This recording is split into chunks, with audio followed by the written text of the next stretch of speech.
السلام عليكم ورحمة الله وبركاته، ازيكم يا حبايب قلبي، اخباركم عاملين إيه؟ يا رب الكل يكون في افضل حال. حلقة جديدة معاكم النهارده مكملين في سلسلة الفيديوهات القصيرة اللي وعدنا حضراتكم بيها.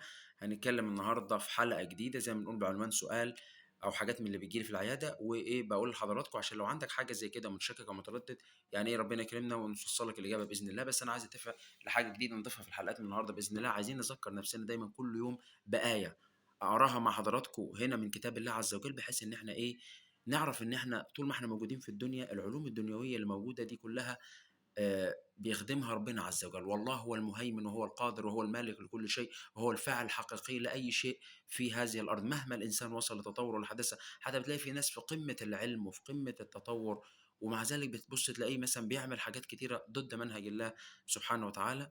فالآية اللي هنبدأ بيها النهاردة، احنا عايزين مثلا نبدأ بالترتيب، بس خلينا نبدأ آية آية، يعني كده ايه متفرقين ممكن من المصحف، مش لازم نبدأ من أول سورة البقرة لفترة معينة لحد ما نبدأ مثلا إيه نعمل ترتيب بعدين. أول آية النهاردة وهي بسم الله الرحمن الرحيم، سورة النجم: وأن ليس للإنسان إلا ما سعى.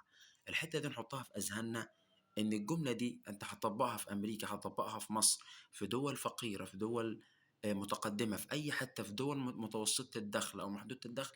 قانون ربنا واحد في كله، والموضوع ده بيحتاج يقين داخلي عشان نقدر نوصل لهذا الكلام. تمام، عشان ما اطولش على حضراتكم ندخل في حلقة النهارده.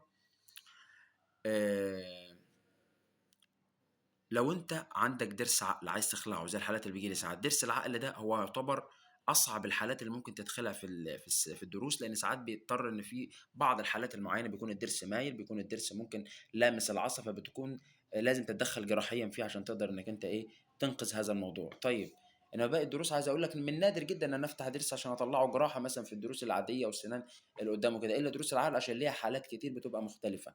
طيب، في واحد ساعات مريض بيبقى جاي العياده زي واحد بيقول لك امبارح: انا اول مره اعرف ان ضرس العقل بيطول اصلا. ليه؟ ساعات بيبقى جاي المريض ما عندوش خبره او خلفيه او ما راحش مع حد قبل كده، فاكر ان اي ضرس بيتخلع في السنان بيتخلع بسرعه. لا، عادي، ممكن ياخد وقت. والدكتور الجدع الشاطر اللي انت بتعرفه اللي هو بيحاول بقدر الامكان ان هو يخلع الضرس بالطرق العاديه قبل، ويخلي اخر حل الجراحه. مش ان انا استعجل واروح اخد المشرط وافتح على طول ونخيط وغرزتين وكلام زي كده، لا. دايما حاول انك انت ايه تبدا الاول بالطرق العاديه عشان تسهل على العيال، لان اكيد ما حدش هيحب ان تفتح له كل ما تخلع له بالطرق العاديه يكون احسن. فانت وهي دي الحالات الوحيده اللي لما تروح للدكتور بيكون في ضرس مسوس عايز تخلع، ما بيسالكش انت هتخلع ليه، لان انت في ناس كتير بتبقى رايحه، وده المعظم زي ما قلنا قبل كده، رايح يخلع ضرسه عشان وجعه، ما عندوش ثقافه ان في علاج ممكن يعالج، نحشي عشان نحافظ على الضرس، عشان ضرس ربنا ما بيتعوضش.